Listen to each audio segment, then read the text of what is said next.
Great. Selamat pagi. Ya. Hari ini dengan tema berdamai dengan kata-kata belum. Ya. Anda semua pasti sering mendengar jawaban dari seseorang atau jawaban Anda sendiri jika ditanya orang. Jawabannya pernah kan? Selalu jawabnya belum. Pernahkah Anda berdoa sungguh-sungguh berharap jawabannya iya, tapi yang datang justru satu kata kecil, belum. Kata ini bisa bikin gelisah, bikin marah, bahkan bikin kita gelisah, bahkan bikin kita berpikir, apakah Tuhan lupa? Tapi dengar baik-baik, not yet doesn't mean never. Belum bukan berarti tidak. Belum justru bisa berarti Tuhan sedang bekerja untuk sesuatu yang lebih indah dari yang kita bayangkan. Alright, welcome back in this Andre Cyber channel, my quality time with Jesus. Amin. Bayangkan seorang anak kecil meminta sepeda pada ayahnya, tapi sang ayah berkata, "Tunggu ya nak, belum sekarang." Apakah itu tanda tidak sayang? Justru karena sayang, sang ayah tahu anaknya belum siap sebetulnya. Demikian juga ya, demikian juga Tuhan. Dia berkata belum, bukan untuk menghukum, tapi untuk mempersiapkan segala sesuatunya. Quote ya hari ini, delay is not denial. Penundaan bukanlah penolakan. Abraham dan Sarah, pernahkah Anda bacakan di Alkitab ya, mengenai cerita Abraham dan Sarah? Tuhan janji keturunan ya akan seperti pasir di laut, bintang di langit. Wow, seneng nggak kira-kira Abraham dan Sarah? Seneng, karena dia belum dikarunia keturunan. Tapi ternyata apa? Butuh sebulan 2 bulan? No. Setahun 2 tahun? No. Tapi butuh 25 tahun sampai akhirnya Ishak lahir. Kejadian 21 ya. Belum itu artinya Tuhan sedang mempersiapkan mujizat. Itu. Halo, dengar baik-baik ya. Yusuf juga dapat mimpi besar, tapi bertahun-tahun hidup dengan kata belum.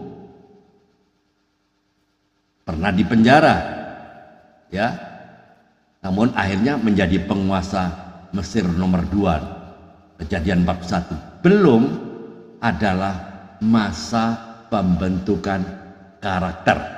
Itu Hana juga begitu. Hana bertahun-tahun berdoa minta anak, jawabannya masih apa? Belum. Tapi akhirnya Samuel lahir, seorang nabi besar ya. 1 Samuel 1. Belum bisa jadi pintu menuju berkat besar. Murid-murid Yesus ya, saudaraku yang terkasih, murid-murid Yesus disuruh menunggu janji Bapa 10 hari penuh ya di ruang atas. Kisah 1-2 ya. Jawabannya apa? Belum. Sampai Roh Kudus dicurahkan. Belum bisa berarti kuasa besar sedang disiapkan. Semua tokoh besar di dalam Alkitab pernah mengalami kata belum. Jadi jangan kaget ya kalau kita juga mengalaminya ya. Contoh, Anda sudah melamar kerja berkali-kali, jawabannya selalu apa? Belum diterima. Tapi akhirnya diterima yang jauh lebih baik. Belum, ternyata adalah proteksi Tuhan. Ada orang ya 5 kali PDKT ya dengan ceweknya ya, 5 kali ditolak, ya enggak? 5 kali PDKT. Oh, itulah bayar harga, ya.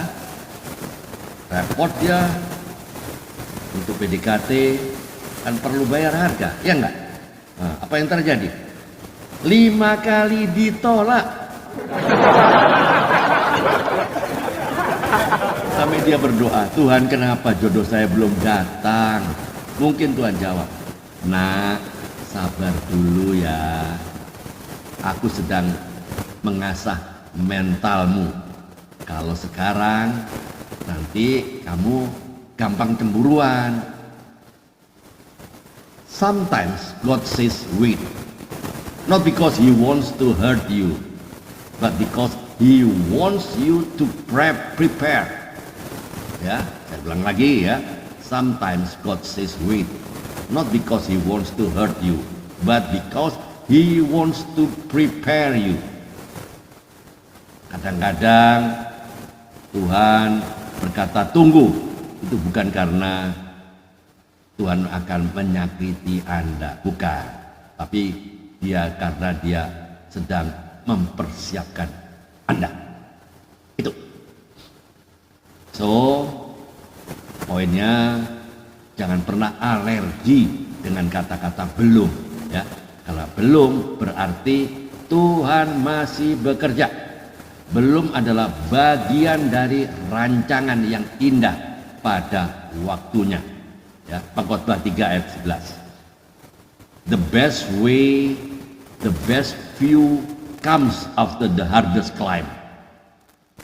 Kadang jawaban Tuhan datang setelah perjalanan yang berat.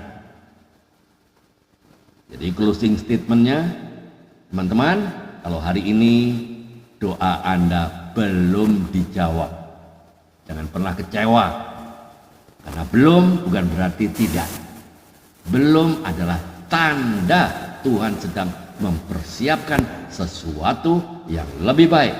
Ingatlah ya, janji Tuhan selalu tepat pada waktunya. Amin. Tuhan Yesus, terima kasih untuk setiap kata-kata belum yang telah Kau izinkan terjadi. Ajari kami untuk sabar, percaya, dan melihat berkat-Mu di balik penantian. Kuatkan iman kami agar kami siap saat janji-Mu digenapi. Dalam nama Tuhan Yesus Kristus kami berdoa dan mengucap syukur. Amin. Teman-teman, kalau YouTube channel ini memberkati Anda, silakan tulis ya pengalaman Anda tentang kata-kata belum ya di kolom komentar. Jangan lupa klik subscribe, comment, like, and share ya. Aktifkan juga lonceng notifikasinya supaya Anda selalu dapat update terbaru dari YouTube channel ini. Tuhan Yesus memberkati teman-teman. Jika Anda saat ini senang sekali ya, kami bisa berbagi tentang firman Tuhan dengan Anda ya, jika Anda terinspirasi dengan YouTube channel ini. Jangan ragu untuk share ke medsos Anda. Sampaikan komen-komen Anda di kolom komentar karena setiap masukan sangat berarti. Jangan lupa di like ya. Ingat, faith can move mountains. Dengan iman, gunung pindah. Sampai jumpa di YouTube mendatang. Tiada hari tanpa bersaksi tentang Kristus. Tiada hari tanpa memberitakan kebenaran. Tiada hari tanpa memenangkan jiwa. Ayo mikir. Tuhan Yesus memberkati. Amin.